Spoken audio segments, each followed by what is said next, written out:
Fiquei escondida nos bastidores do imponente salão de banquetes.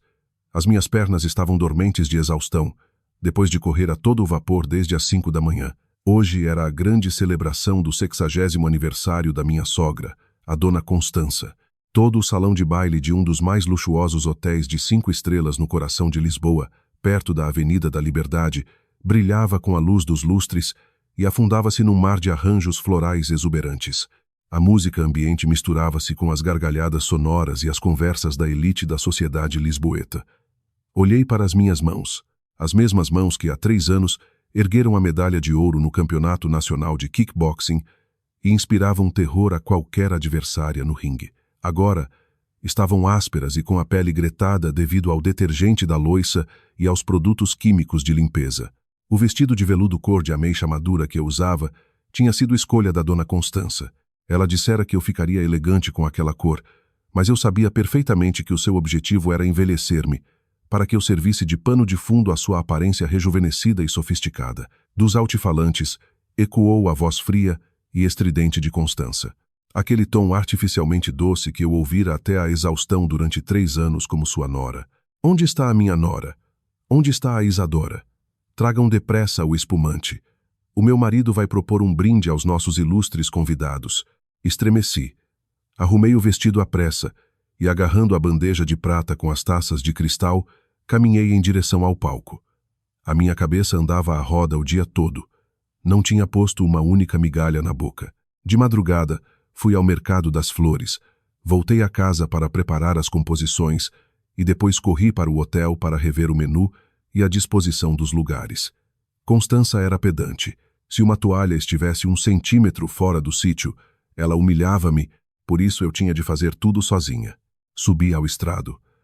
As luzes ofuscantes dos holofotes bateram-me diretamente no rosto, fazendo com que pequenas manchas escuras dançassem diante dos meus olhos. À minha frente, numa cadeira de carvalho esculpido, estava refastelado o meu sogro, o senhor Valdemar. O seu rosto já estava rubro do vinho que bebera. Ao lado, Constança exibia os braços carregados de ouro e um sorriso de orelha a orelha, mas o seu olhar para mim era afiado como uma navalha. Gaspar, o meu marido, estava sentado um pouco ao lado, absorto a teclar no telemóvel, sem sequer se dignar a olhar para a esposa. Tentei manter o sorriso, levantando com ambas as mãos a taça de cristal de espumante e aproximando-me do meu sogro. Convido o meu sogro a fazer o brinde. Que conte muitos anos, com saúde, alegria e prosperidade. Mal acabei de falar. Uma tontura violenta atingiu-me com toda a força. Por um segundo, a minha visão escureceu, a minha mão tremeu e a taça na bandeja balançou perigosamente. Algumas gotas de espumante derramaram-se, caindo no caro colete de seda do senhor Valdemar. Foram apenas algumas gotas, mas todo o salão mergulhou subitamente num silêncio sepulcral. Valdemar olhou para mim com fúria. O seu rosto passou de vermelho a púrpura, consumido pela raiva. Levantou-se de um salto, balançou o braço e, com toda a sua força, atirou-me à cara a tigela de caldo verde a ferver que estava pousada na mesa. Zás! A sopa escaldante inundou-me o rosto e o pescoço. Pedaços de chouriço e couve espalharam-se pelo meu vestido e pelo meu cabelo. A dor ardente foi imediata. Gritei de agonia, recuei instintivamente, escorreguei e caí no chão polido. Idiota inútil, nem uma taça sabe servir. Queres matar-me mais cedo, para me estares a sujar no meu próprio aniversário? O rugido de Valdemar ecoou como um trovão. Todo o salão congelou. Todos os olhos se voltaram para mim. Vi neles piedade, desprezo e até risinhos de escárnio. Limpei a cara. As lágrimas misturavam-se com o caldo salgado. A pele ardia impiedosamente. Olhei para Gaspar, com a esperança de que o meu marido se levantasse, que me ajudasse, que dissesse uma única palavra em minha defesa. Mas não, Gaspar apenas me lançou um olhar de soslaio, antes de sussurrar algo à pessoa sentada a seu lado. Tinha uma expressão de constrangimento, como se eu fosse a sua maior vergonha. Constança acrescentou o seu veneno. A voz dela destilava maldade. Uma salóia é o que ela é. Uma pessoa ensina, e não entra nada naquela cabeça.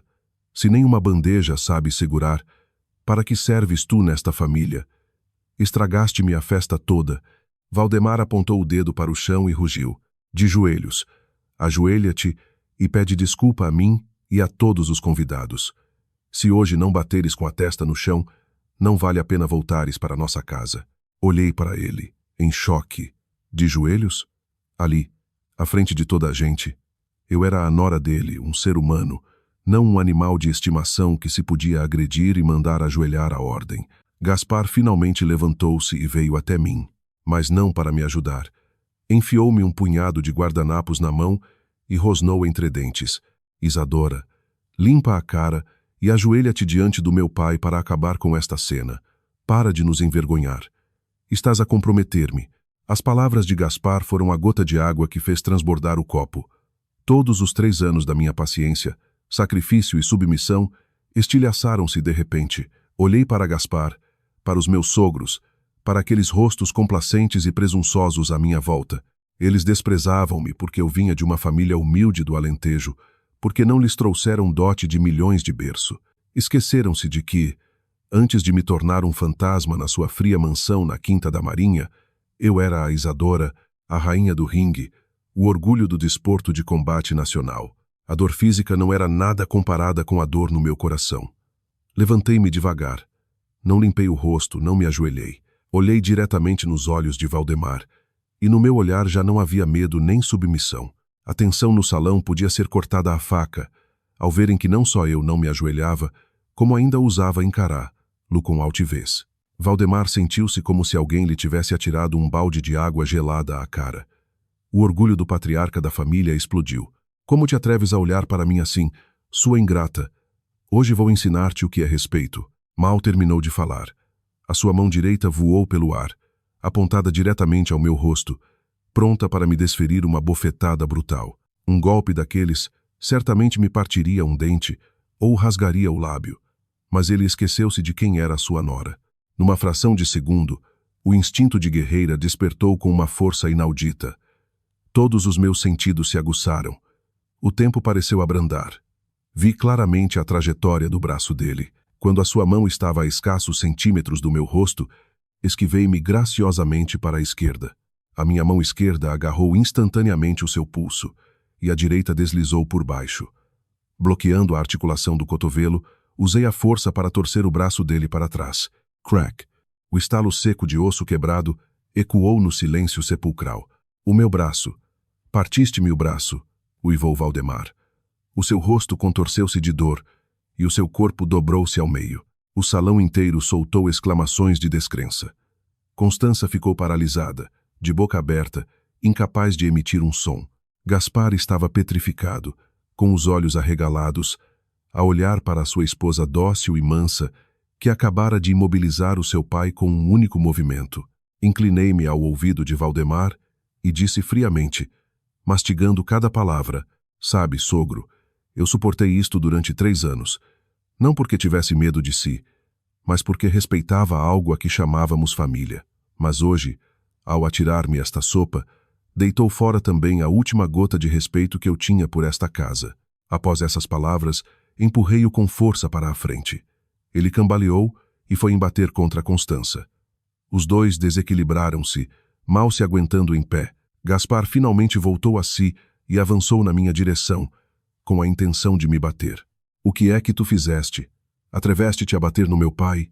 Ficaste louca? Olhei para ele com fúria. O meu olhar gélido e ameaçador fez com que Gaspar parasse a meio do passo, com a mão erguida no ar, sem coragem para abaixar. Ele nunca me tinha visto naquele estado, como um animal ferido encurralado, como uma fênix a renascer das cinzas. Não me toques. Se o fizeres, não garanto que saias daqui inteiro, rosnei. Gaspar recuou um passo. Olhei para a mesa do lado, onde estava uma pesada cadeira de carvalho. A raiva ainda fervia dentro de mim. Ganhei balanço e desferi um pontapé circular devastador. Pum! A grossa cadeira de madeira partiu-se a meio, com os pedaços a voar em várias direções.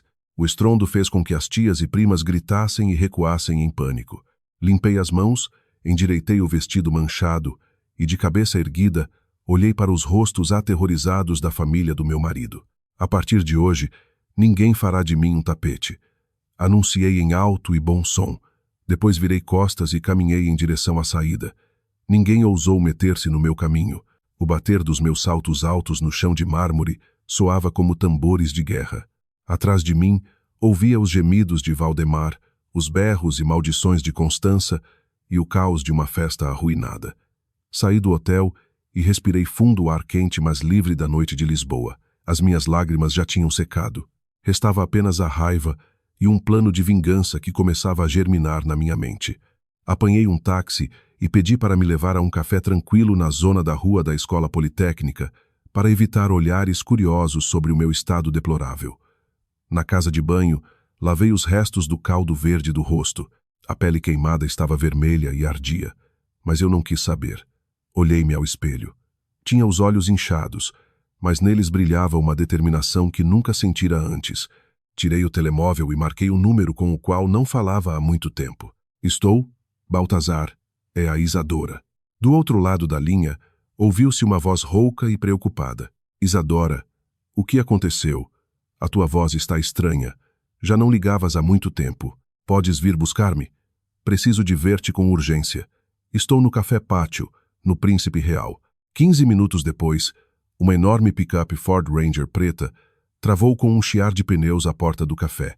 Baltazar saiu de lá, com a mesma postura descontraída de sempre, os músculos a destacarem-se sob a t-shirt preta justa. O Baltazar fora meu colega mais velho na seleção de kickboxing, alguém que sempre me tratara como uma irmã mais nova.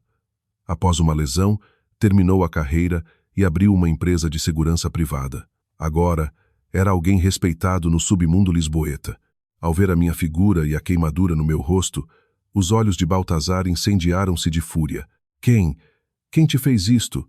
Foi aquele ranhoso do Gaspar ou o velho do Valdemar? Já ajustei contas com eles no hotel. Mas preciso da tua ajuda em algo mais importante. Já tens os resultados daquilo que te pedi há um mês? Baltazar suavizou a expressão. Olhou para mim com pena e assentiu. Levou-me até ao carro, fechou a porta e tirou do porta-luvas uma pasta amarela que me estendeu. Tentei ligar-te várias vezes, mas tive medo que fosse um choque demasiado grande para ti. Lê, mas mantenha calma. Abri a pasta com as mãos a tremer ligeiramente. Lá dentro estava o resultado de um teste de ADN e um maço de fotografias tiradas às escondidas. No cabeçalho do exame lia-se: requerente, Baltazar Silva. Amostra 1, Gaspar Albuquerque. Amostra 2, Diniz Albuquerque. Conclusão: confirmado o parentesco pai, filho. Probabilidade: 99%. Senti um zumbido nos ouvidos. Embora há muito suspeitasse, devido a olhares furtivos e gestos demasiado afetuosos entre o Gaspar e a Bárbara, a sua cunhada, ter a prova nas mãos fez-me sentir como se alguém me esmagasse o coração. Baltazar acendeu um cigarro, deu uma passa e disse com uma voz grave e contida: o irmão mais velho do Gaspar, o Estevão, trabalha no Japão. Não vem a Portugal há mais de um ano. Durante esse tempo, o Gaspar e a Bárbara encontravam-se às escondidas. O pequeno Diniz é filho do Gaspar. E o pior, tanto o Valdemar como a Constança sabiam de tudo. Analisei as fotografias. Gaspar a levar Bárbara e Diniz ao Parque das Nações para comer gelados e até aos beijos no carro com ela. As datas nas fotos mostravam que isto acontecia desde o início do meu casamento. Baltazar continuou. Os pais dele sabiam, mas calaram-se porque o Gaspar é o menino bonito deles e tinham pavor de um escândalo. Além disso, o Diniz é o único neto e ainda por cima sangue do Gaspar. Por isso, mimavam-no e escondiam a verdade para manter a família unida. Trataram-te como a burra de serviço, usando o dinheiro que trouxeste para a família para sustentar a amante e o filho bastardo. Amassei a pasta nas minhas mãos. Então era isso, a frieza de Gaspar, a implicância absurda de Constança, o desprezo de Valdemar. Tudo tinha uma explicação. Não apenas desprezavam a minha origem humilde, como todos encenavam a farsa da família feliz, aproveitando-se da minha ingenuidade. Os 500 mil euros que os meus pais me tinham dado após a venda de um grande terreno no Alentejo, como investimento na empresa deles, o Gaspar gastava-os de ânimo leve a sustentar a Bárbara e o filho. Comecei a rir. Um riso amargo e áspero que ecoou no espaço apertado do carro. As lágrimas já não corriam. Em vez delas, Acendeu-se em mim a fogueira do ódio. Baltazar, obrigada. Agora leva-me a casa. Tenho lixo para despejar. Baltazar olhou para mim e assentiu firmemente. Claro, vou contigo. Se alguém ousar tocar-te num fio de cabelo, vai descobrir o que significa respeito.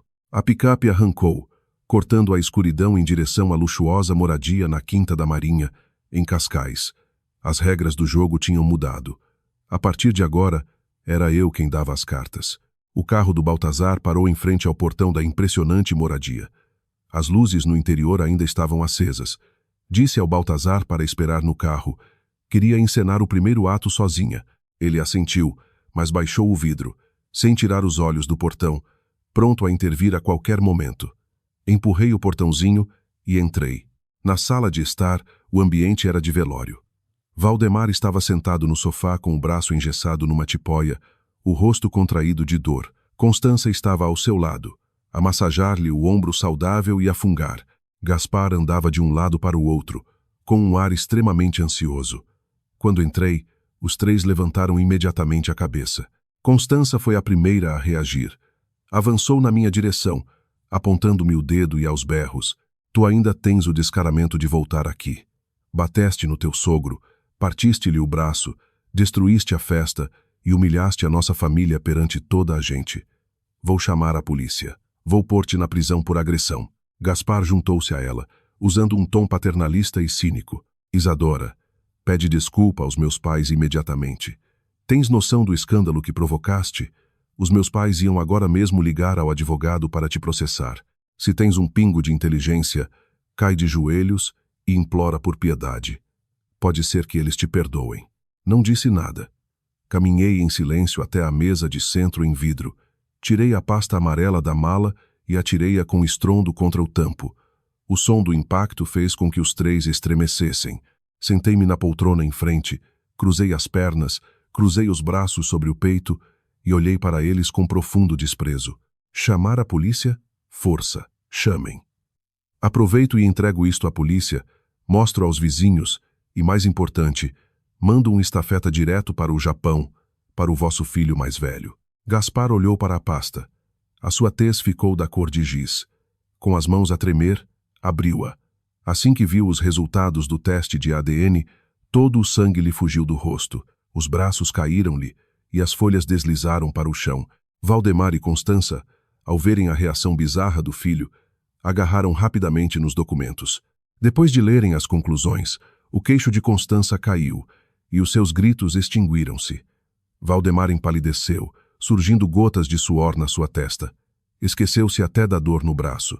Instalou-se na sala um silêncio mortal. O segredo mais sujo, que tão meticulosamente tinham escondido durante anos, acabava de ser exposto. O que foi? O gato comeu-vos a língua? Perguntei com uma voz calma, mas glacial.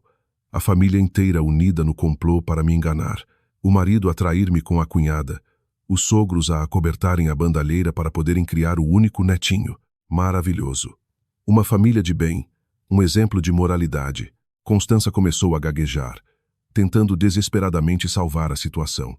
Tu não te atrevas a difamar-nos. Esses exames são falsos. É calúnia.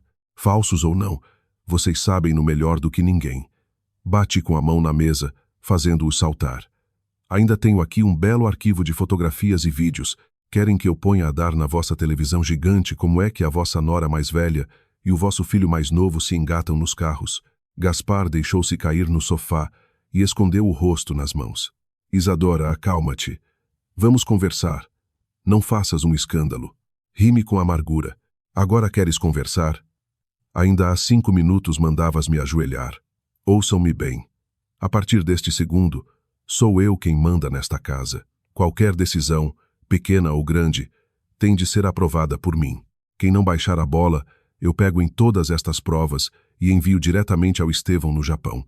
O que é que acham que ele vai fazer quando souber que a mulher lhe pôs os cornos com o próprio irmão e ainda lhe pariu um bastardo? Acham que ele vai continuar a mandar as remessas de dinheiro para sustentar esta mansão? Ou vai apanhar o primeiro avião para Lisboa e degolar-vos a todos? Valdemar estremeceu. A sua voz saiu num fio. Isadora, filha, não faças loucuras. A roupa suja lava-se em casa. Levantei-me e olhei-os de cima para baixo, encolhidos de terror. Lavar a roupa suja em casa. Muito bem. Mas será sob as minhas regras. Na manhã seguinte, levantei-me cedo como habitualmente, mas não para preparar o pequeno almoço. Fui para a varanda praticar yoga e alongar os músculos. Depois tomei banho, vesti um fato elegante e maquilhei-me cuidadosamente. Ao descer à cozinha, vi Constança a ter sérias dificuldades para preparar um pacote de noodles instantâneos. Passei por ela como se fosse invisível e fui direta à sala, onde Gaspar estava sentado, deprimido. Dá-me. Estendi-lhe a mão. Gaspar olhou para mim, confuso. Dar-te o quê? O carimbo da empresa, os tokens bancários e todos os cartões de crédito que tens. Imediatamente, Gaspar indignou-se. Enlouqueceste? A empresa tem de funcionar. Como é que eu faço transferências se me tirares tudo? Olhei-o com uma fúria silenciosa. Transferências para fornecedores? Ou transferências para as malas da tua amante? Achas que eu não sei que ontem pagaste 4.500 euros por uma mala nova da Chanel para a Bárbara? Esse dinheiro veio da minha injeção de capital. É fruto do suor dos meus pais. Não tens o direito de lhe tocar nunca mais. Peguei no telemóvel fingindo marcar um número. Se calhar vou ligar ao Estevão para saber como ele está. Não, espera. Eu dou-te. Gaspar entrou em pânico, correu escadas acima e regressou com o carimbo, os dispositivos de segurança bancária e a carteira recheada de cartões. Verifiquei tudo minuciosamente. Guardei tudo na minha mala, deixando na carteira dele exatamente uma nota de 10 euros. A partir de hoje, recebes 10 euros por dia para os transportes e para comeres uma sandes. Se precisares de algo mais, redige um pedido formal por escrito. Avaliarei se considero justificável. Virei-me para Constança, que se aproximava com uma tigela de noodles, com o rosto contraído de ódio, mas sem coragem de abrir a boca. A senhora também. O cartão de crédito adicional que lhe abri no meu banco para as compras. Faça o favor de o devolver. Constança ia protestar, mas olhou para o braço engessado de Valdemar, que estava em silêncio a um canto. Cheia de raiva, tirou o cartão do bolso e atirou-o para a mesa. Toma! Queres matar-nos a todos à fome? Ninguém vai morrer à fome, sogra. Tem a despensa cheia de massa de pacote. Guardei os meus troféus na mala de cabedal.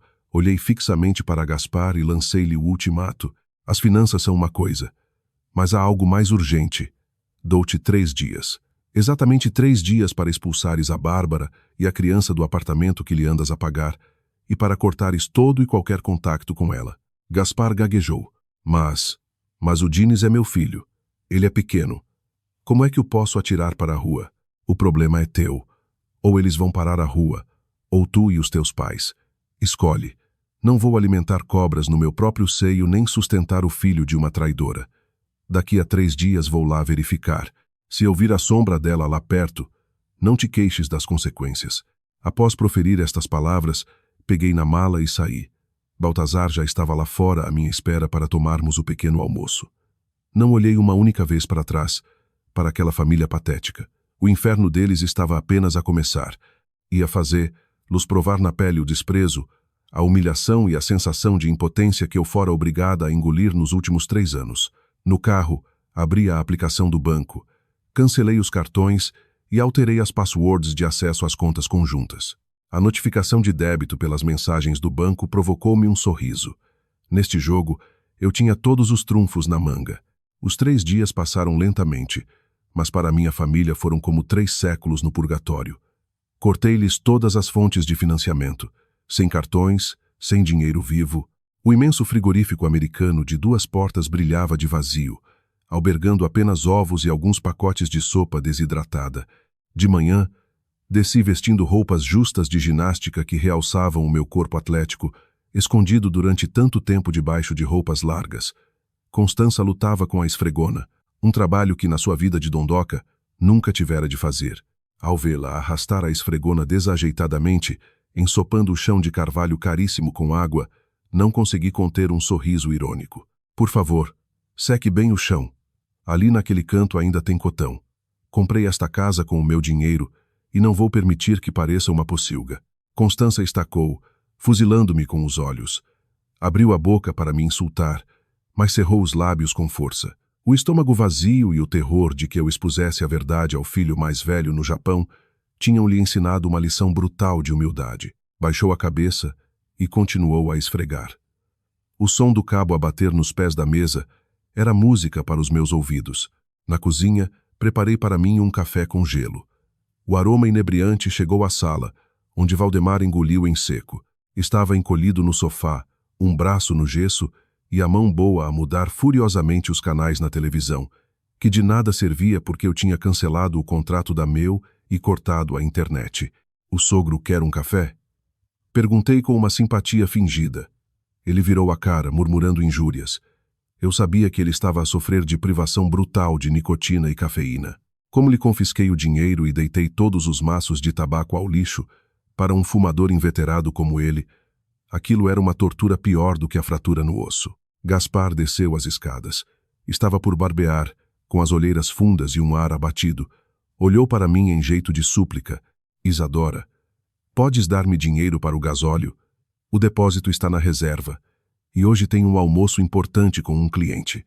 Dei um gole no meu café e respondi com indiferença. Apanha o comboio na linha de Cascais ou vai de autocarro. Deixei-te 10 euros na carteira há 2 dias. Já gastaste tudo. Onde é que esbanjas o dinheiro assim? O rosto de Gaspar contorceu-se. 10 euros não dão para nada. Tenho de pagar o almoço ao cliente. Não sejas assim. Bati com a chávena no balcão de granito. Assim vivi eu durante 3 anos, a contar trocos que vocês me atiravam. Alguma vez me queixei? Gastavas o dinheiro do meu investimento para pagar malas de luxo e jantares no Eleven à tua amante. Aí já não achavas um exagero? Queres dinheiro? Vai trabalhar. Ou então pede à tua querida cunhada que venda a mala da Chanel no OLX. Gaspar calou-se. Sabia que eu não estava a brincar. Virou costas furioso e caminhou em direção ao portão, com um ar miserável, para ir apanhar o autocarro. Gritei-lhe da porta, e não te esqueças de voltar cedo para preparares o jantar. Eu vou passar a tarde num spa em Lisboa com as minhas amigas, não como em casa. Peguei nas chaves do Mercedes, um carro que até a data só eles usavam, e arranquei, deixando para trás aquela moradia imponente por fora, mas apodrecida por dentro. Nessa tarde, ofereci a mim mesma um tratamento completo no melhor spa do Ritz. Ao relaxar ao som de música zen e com o aroma dos óleos essenciais, senti-me renascer. Tinha me negligenciado nos últimos anos. Ao olhar-me ao espelho, vi que a minha pele recuperava a luminosidade e os meus olhos já não carregavam tristeza. Voltei a casa ao fim do dia e deparei-me com um cenário deprimente. Na sumptuosa mesa de jantar, havia apenas um prato com legumes cozidos e salada. Constança e Valdemar comiam num silêncio fúnebre. Quando entrei, Constança largou o garfo e correu até mim. Vê como nos estás a torturar. Andamos há dias a comer legumes cozidos. Não deixaste um cêntimo para as compras. Queres matar-nos? Encolhi os ombros. Deixei ovos no frigorífico. A sogra não sabe estrelar um ovo? Ou habituou-se de tal forma a viver à custa dos outros que até se esqueceu do básico? E além disso, legumes fazem-lhe bem. Vocês os dois têm o colesterol nas nuvens. Uma dieta espartana só vos fará bem à saúde. Fui direta ao meu quarto, ignorando as lamentações. Fechei a chave à porta da suíte principal de onde tinha expulsado Gaspar, obrigando-o a dormir no sofá da sala, atirei-me para a cama gigante e liguei o ar-condicionado. Amanhã era o fim do prazo. Sorri. Estava ansiosa por ver como a farsa da família perfeita ia terminar. No terceiro dia, a tensão no ar era palpável. Eu estava sentada na sala folheando uma revista de moda, mas atenta a qualquer ruído. Gaspar andava às voltas, suando em bica, a olhar para o relógio a cada minuto, apesar do ar-condicionado estar no máximo. Exatamente às 10 da manhã, o interfone do portão tocou. Gaspar deu um salto, como se tivesse apanhado um choque elétrico. Constança saiu a correr da cozinha, lançando-me um olhar aterrorizado, antes de ir abrir a porta principal. Pouco depois, ouviu-se o clique-claque de saltos altos na calçada. Bárbara entrou, arrastando o pequeno Dines pela mão. Usava um vestido de seda vermelho berrante de um designer conhecido, a tal mala Chanel acabada de comprar pendurada no braço e um colar de diamantes a brilhar-lhe no pescoço. Parecia uma rainha a entrar no seu palácio, contrastando fortemente com o aspecto miserável da família de Gaspar. Bom dia, sogros queridos. Trouxe o vosso netinho para vos visitar. Soube que o sogro Valdemar teve um acidente. Fiquei tão preocupada que tive de vir logo ver. Lô, a voz açucarada dela inundou a sala. Ela ignorou ostensivamente a minha presença. Ao ver Constança, o pequeno Dines tentou atirar-se aos seus braços. Avó, quero frango de churrasco com batatas fritas. A mãe diz que o da avó é o melhor. Constança abraçou o neto de forma rígida. O seu rosto estava deformado de pânico enquanto me observava pelo canto do olho. Não teve coragem de o encher de beijos como era costume, murmurando coisas incompreensíveis para disfarçar. Bárbara só então fingiu reparar em mim. Lançou-me um olhar que misturava provocação e superioridade. Ah, a cunhada também está por cá. Pensei que a esta hora estavas a esfregar o chão da cozinha. Como é que tens tempo para estar aqui na boa vida a ler revistas? O teu sogro está ferido e tu, em vez de cuidares dele, ficas aí alapada a não fazer nada. Baixei a revista lentamente e olhei-a diretamente nos olhos. Ela tinha uma camada grossa de maquilhagem, mas não conseguia disfarçar a sua arrogância inerente. Ainda achava que eu era a mesma Isadora submissa. Gaspar estava ao lado dela, pálido como cal, a fazer-lhe sinais frenéticos para que ela se fosse embora. Mas Bárbara fingia não entender, demasiado segura da sua posição intocável como mãe do único herdeiro da casa. O que é que tens, Gaspar? Caiu-te alguma coisa no olho? Perguntou ela num tom insinuante ao cunhado, seu amante, e dirigindo-se aos sogros. Hoje fico com o Dines o dia todo. Já há muito tempo que não temos um bom almoço de família. Fechei a revista e atirei-a à mesa com estrondo. O som fez Bárbara sobressaltar-se. Levantei-me, alisei o meu fato de treino e sorri, mas os meus olhos eram punhais de gelo. A ilustre cunhada veio fazer uma visita. Como poderia eu não a receber como merece? Queres ficar para o almoço? Excelente. Vou preparar-te algo que não esquecerás enquanto fores viva. Bárbara franziu a testa, sentindo o perigo. O que é que tu estás a magicar? Eu sou a convidada. Devias ter modos e educação. Que falta de nível, gargalhei friamente. Falta de nível?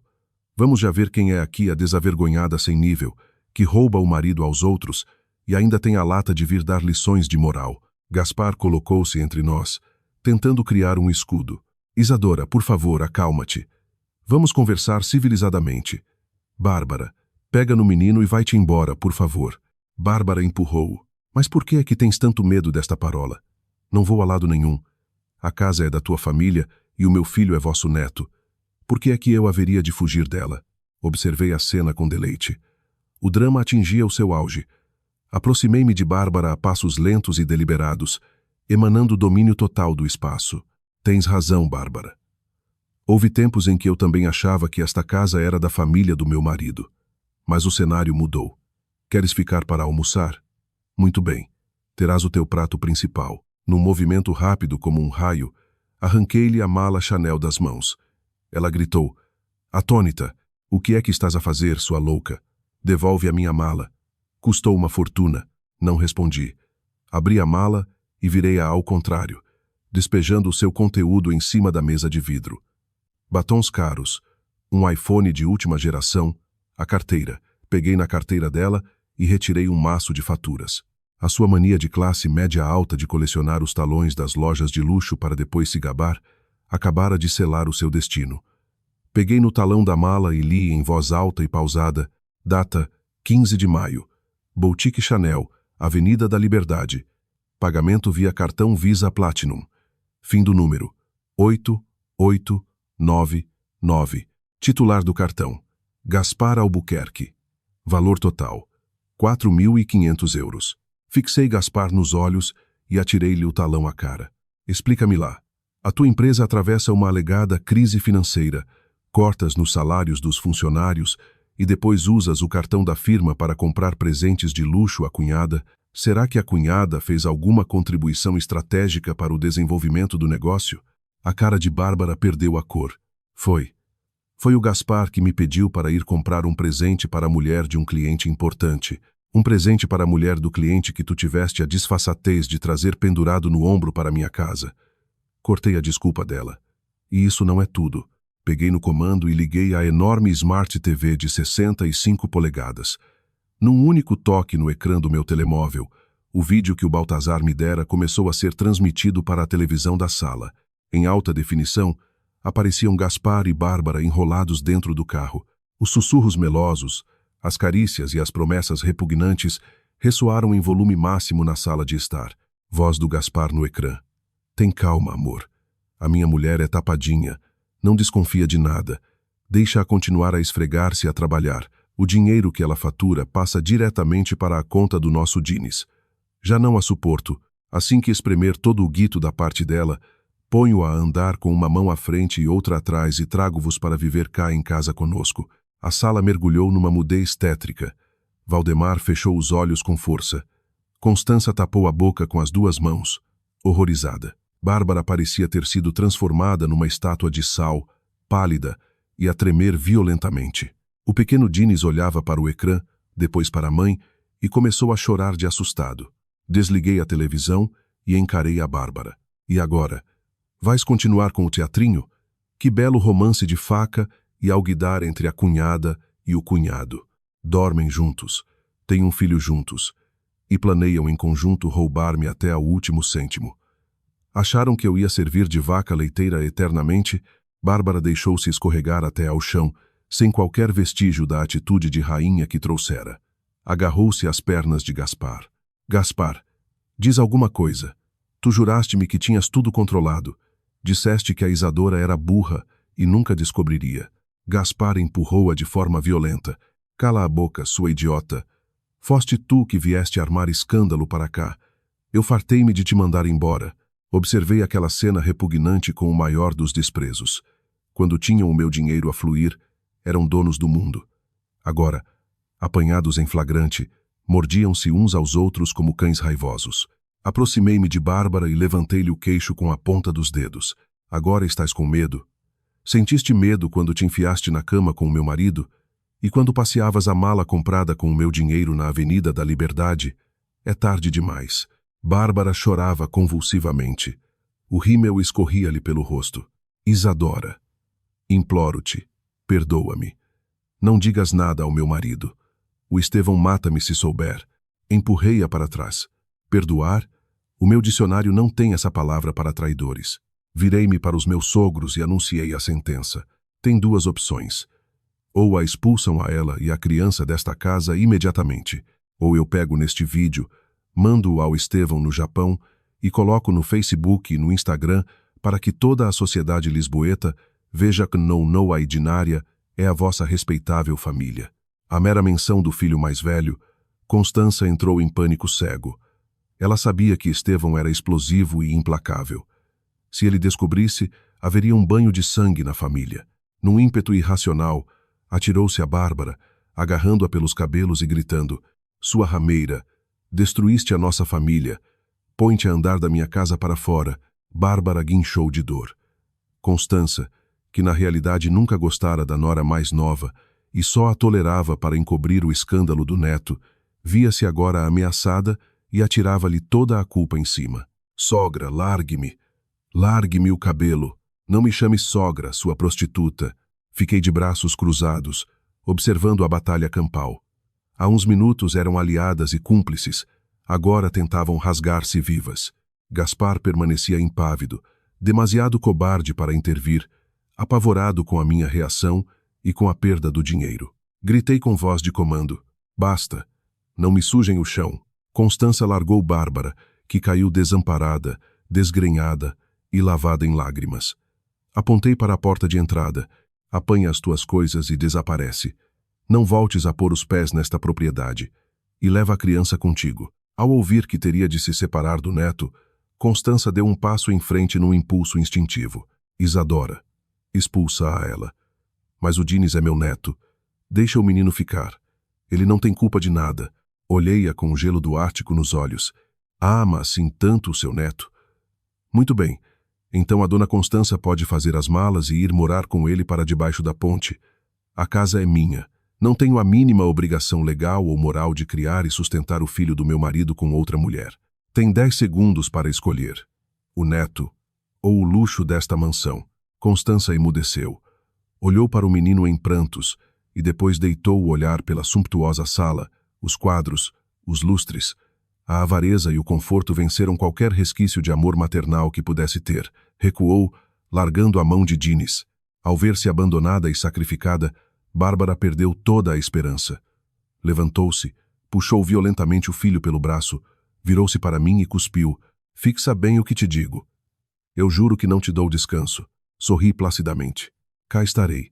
Mas primeiro, preocupa-te em como vais explicar isto ao teu marido quando ele voltar do Japão. Agarrei nos pertences dela. Atirei tudo para a rua e empurrei-a. Fora daqui. Bárbara, a ranger os dentes, puxou a criança e saiu a correr pelo portão. O portão pesado de ferro bateu com um estrondo metálico, encerrando aquele capítulo nojento. Voltei costas e encarei os 3 patetas que sobravam. O lixo de fora já foi varrido. Agora, tratemos dos assuntos internos da casa. Coloquei sobre a mesa o requerimento de divórcio por mútuo consentimento e a proposta de partilha de bens que o meu advogado preparara. Empurrei as folhas na direção de Gaspar. Assina. Gaspar pegou nos documentos, mas as mãos tremiam-lhe. Os olhos saltaram-lhe das órbitas ao ler as condições. O quê? Estás a exigir 80% do patrimônio do casal? Ficas-te demente? Queres roubar-me? Eu não assino isto. Tem calma. Dei um gole no meu café com gelo. Lê com atenção. O meu investimento inicial na tua empresa de vão de escada foi de 500 mil euros. A isso, acrescem os juros que renderiam. Depois, temos a compensação por danos morais e, claro, o reembolso total dos desvios que fizeste nas contas da empresa para sustentar a tua amante e a tua segunda família. 80% é eu a ser meiga. Deixo-te 20% para poderes liquidar as tuas dívidas pessoais e alugares um estúdio minúsculo na periferia. Não, nunca. Gaspar rasgou o documento ao meio. Nós fomos casados em comunhão de adquiridos. Vamos a tribunal. O juiz manda dividir tudo a meio. Olhei para os pedaços de papel, peguei no telemóvel com calma. Muito bem. Preferes ir pela via litigiosa a tribunal? Iremos a tribunal, mas antes de sairmos, deixa-me fazer uma pequena chamada ao Estevão. Ouvi dizer que ele vem a Lisboa em breve. Ao ouvir novamente a ameaça fantasma do irmão, Gaspar perdeu a cor que mal tinha recuperado. Estevão era o terror daquela família. Se soubesse da traição, matá-lo-ia a ele e a Bárbara sem hesitar. O meu polegar pairou sobre o ícone verde da chamada. O som do toque de chamada começou a ecoar do altifalante do telemóvel para toda a sala. Desliga isso agora, berrou Gaspar a chorar. Eu assino. Assino a merda que tu quiseres. Mas não ligues ao Estevão. Sorri internamente e cancelei a chamada. Enganei-me no número, disse para o ar. Puxei do envelope a segunda cópia intacta do acordo e coloquei-a à frente dele com uma caneta. Assina, e tenha em conta que isto é um acordo extrajudicial voluntário. Se tiveres a brilhante ideia de contestar no notário ou no tribunal, o botão verde de ligar está sempre à mão. Gaspar agarrou na caneta esferográfica. A mão tremia tanto que mal conseguia manter-la direita. Lançou um olhar de desespero aos pais, mas Valdemar e Constança viraram o rosto. Sabiam que preservar as suas próprias vidas e evitar o colapso sangrento da família era mais importante do que salvar o dinheiro do filho. A ranger os dentes, Gaspar rubricou e assinou o documento em todas as páginas. Estás satisfeita? Perguntou. Derrotado. Afundando o rosto na mesa. Verifiquei as assinaturas e guardei o processo na mala. Satisfeita? Longe disso. Apenas recuperei o que é legitimamente meu. Para a dor que me causaram, não há dinheiro no mundo que pague a dívida. Cruzei os braços e decretei.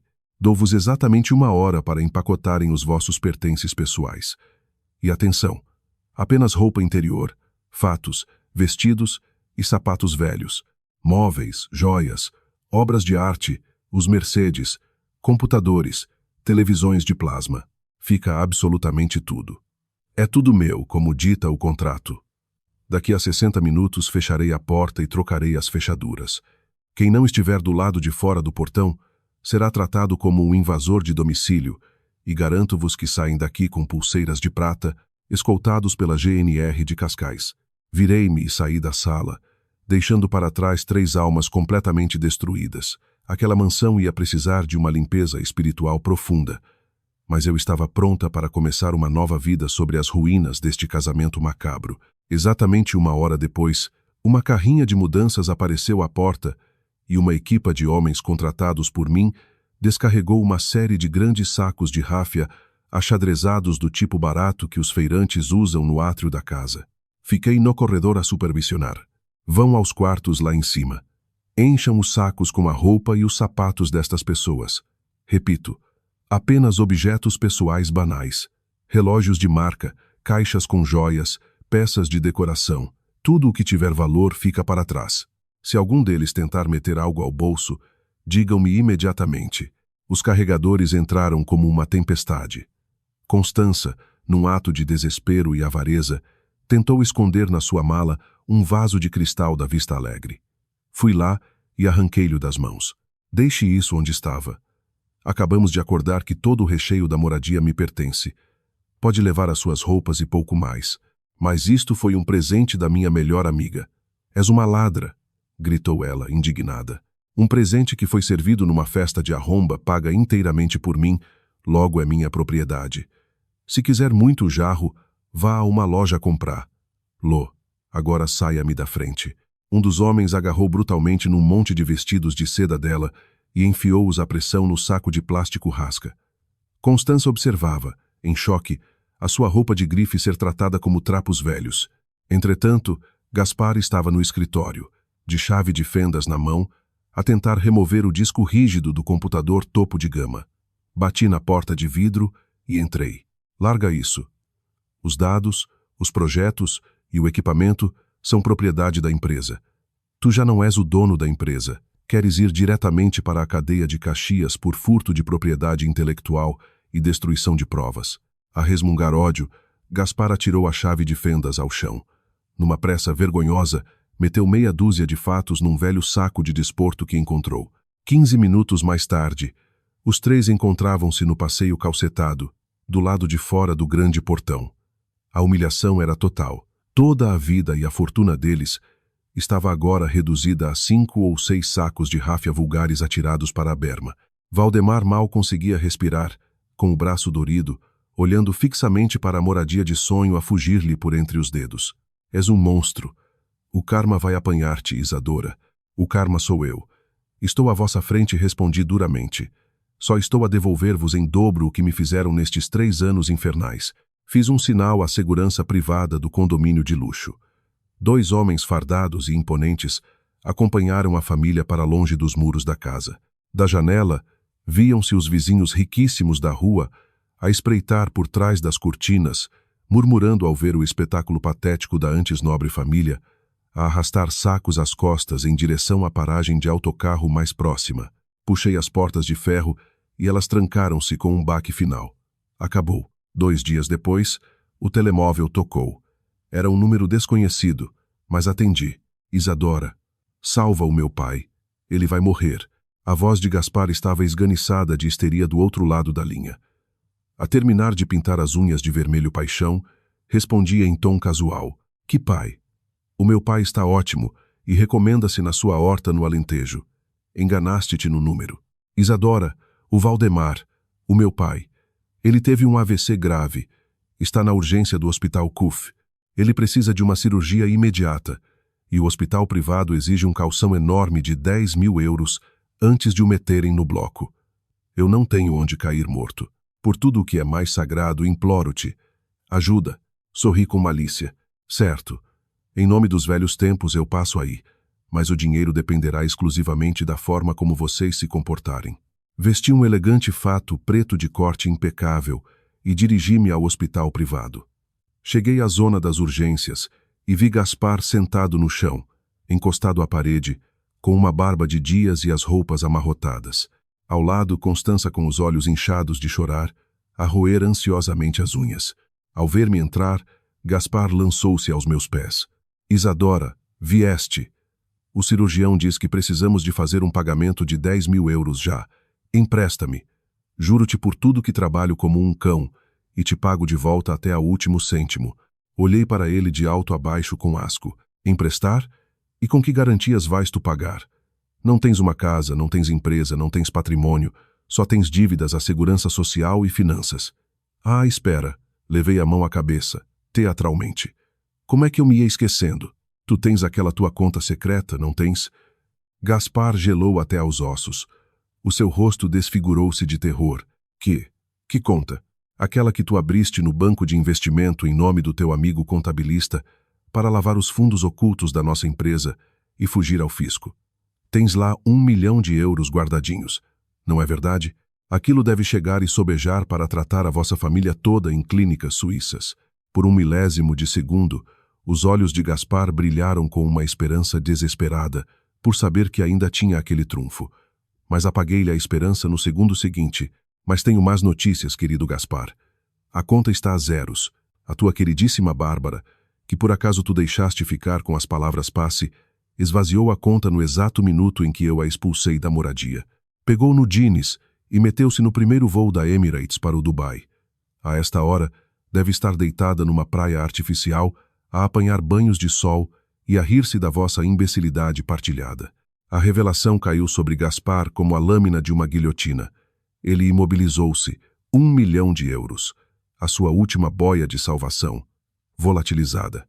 A amante com quem partilhava a vida fugira com o seu dinheiro. Constança não aguentou o choque. Emitiu um som sufocado e desmaiou no chão do corredor do hospital. Gaspar desabou a chorar convulsivamente, batendo com a cabeça no chão brilhante do piso, uivando de agonia crua.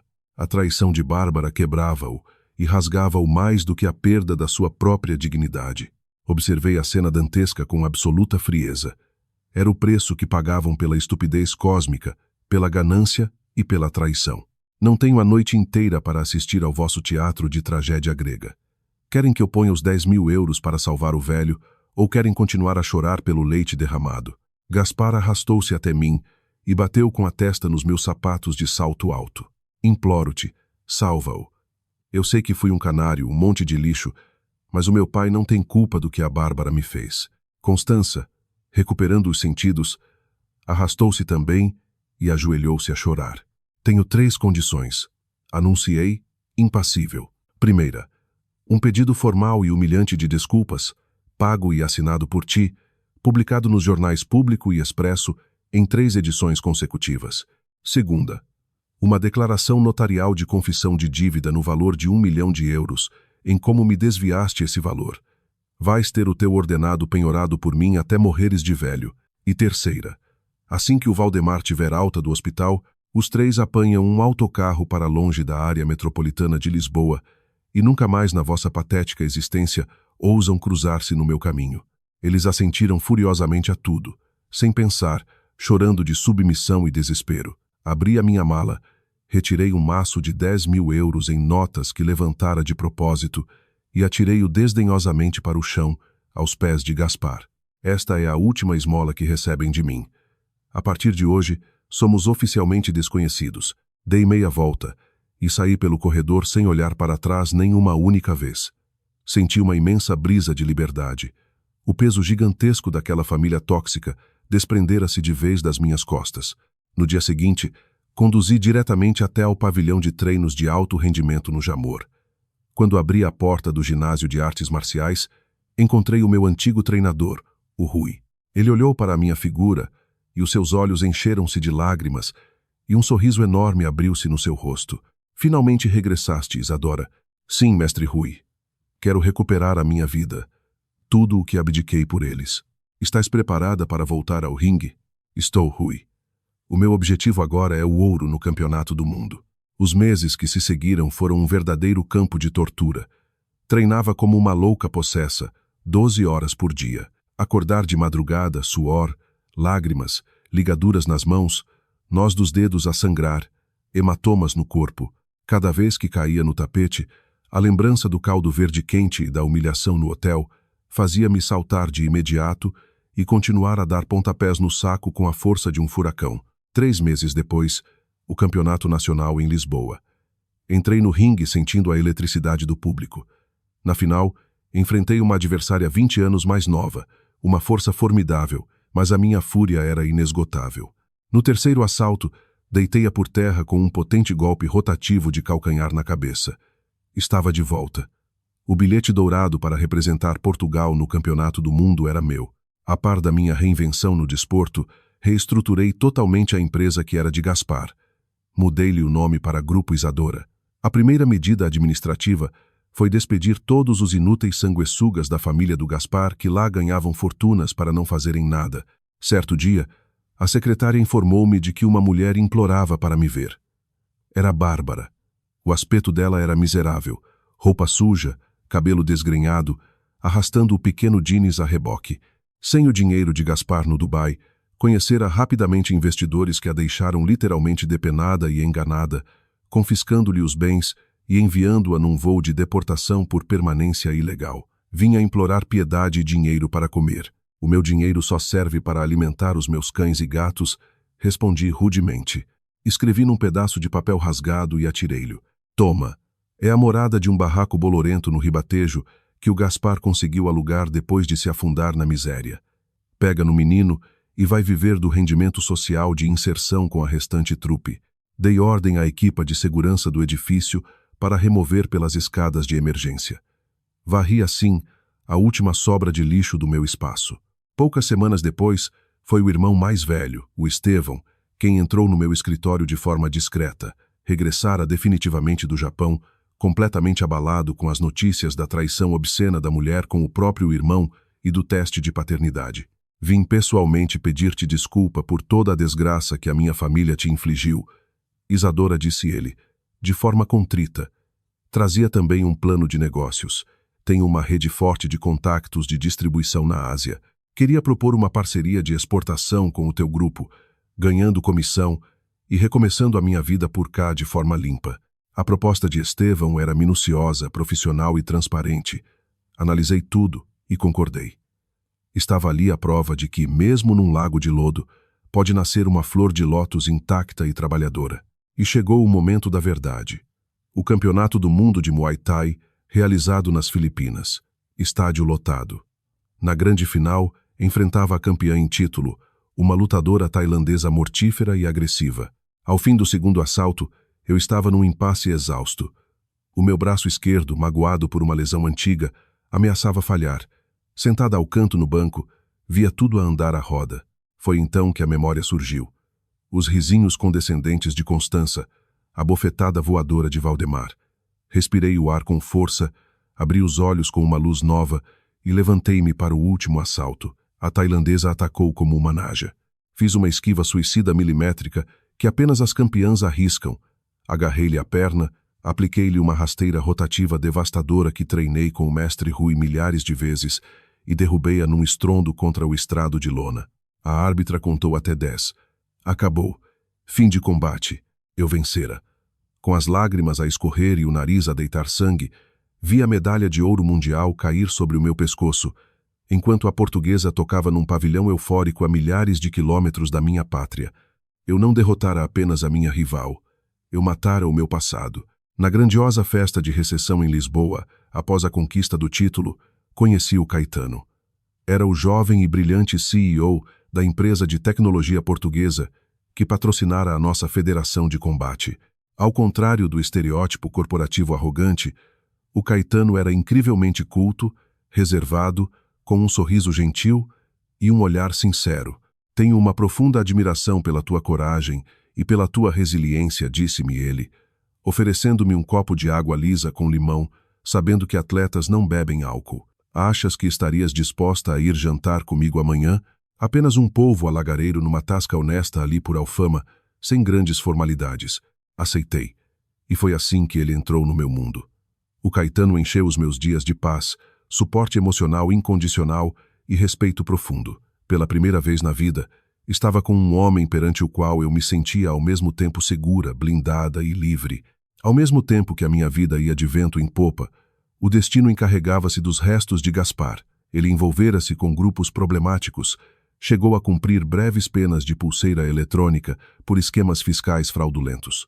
Cego por dívidas crescentes a agiotas violentos e consumido pelo alcoolismo de pacote barato, tentou uma manobra drástica, infiltrou-se durante a noite na sede do meu grupo para roubar os protótipos e as bases de dados e vendê-los à concorrência espanhola. O que ele não sabia era que eu, precavida, Já instalaram um sistema de segurança ultramoderno projetado pela empresa do Caetano.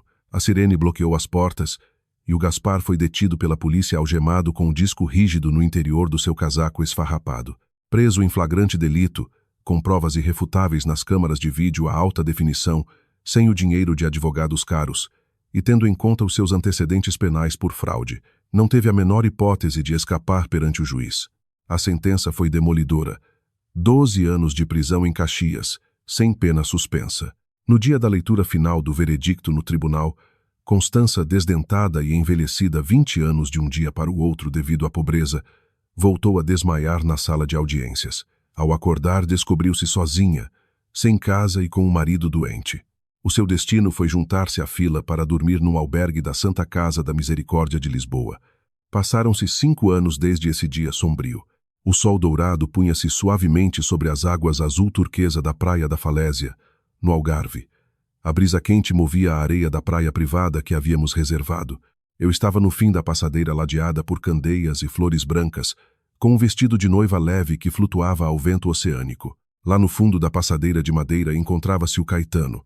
No seu olhar maduro, existia aquele fogo silencioso da certeza, o amor arrebatador e o orgulho incontido de quem me olhava como a sua parceira para a vida e não como uma subalterna. Nas cadeiras brancas em torno, uma audiência pequena e verdadeira. Estava lá Estevão, agora o competente e honesto diretor de compras da subsidiária da minha empresa em Macau, e, presidindo a cerimônia perante a luz do crepúsculo, encontrava-se o fiel Baltazar. Estamos hoje aqui reunidos nesta praia para celebrar a união e a vitória indomável da Isadora e do Caetano, disse o Baltazar, visivelmente emocionado, perante a quietude do mar. O mundo ensinou que a Isadora é uma mulher de ferro. Atravessou o fogo, desceu aos infernos mais obscuros da humilhação e ergueu-se de lá, como a campeã mundial que é. Jamais vacilou, jamais desistiu. Ela não procura a felicidade. Ela conquistou-a, forjou-a com as próprias mãos.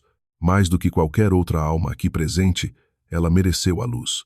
Ao colocar-me com toda a delicadeza a grossa aliança de ouro branco no dedo, observei novamente as minhas próprias mãos e lembrei-me das velhas marcas do detergente e das escoriações dos sacos de boxe. Agora estavam calmas. As minhas mãos que outrora serviam taças em bandejas de submissão e quebravam ossos para impor justiça, eram hoje e para sempre agarradas por uma mão firme, quente e verdadeira. Agradeço infinitamente a Deus por tu existires na minha vida. Sussurrou o Caetano a um palmo do meu rosto. Eu prometo-te, sob este céu de Portugal, que todos os dias farei de tudo para curar as tuas cicatrizes. Sorri perante aquele homem excepcional, através de um rio de lágrimas doces e imensamente felizes. A pesada porta negra do meu passado estava fechada com correntes irrompíveis de aço. O prato mais servido frio tornara-se agora doce não pelo sofrimento miserável com que os meus antigos predadores lidavam nas prisões ou nos abrigos para sem-abrigo, mas sim pelo facto de eu ter escapado para construir glória, fortunas milionárias e possuir um amor leal e puro. Dirigi a minha vista em direção à extensão gigante daquele oceano que a tudo resiste e finalmente entendi, sem qualquer sombra de dúvidas, que todo o caminho a partir dali seria feito de luz dourada. Eu era a Isadora, a indestrutível campeã das arenas, dona e senhora inquestionável do meu império e do meu destino. E a minha história finalmente encontrou as suas linhas mágicas do seu felizes para todo o sempre.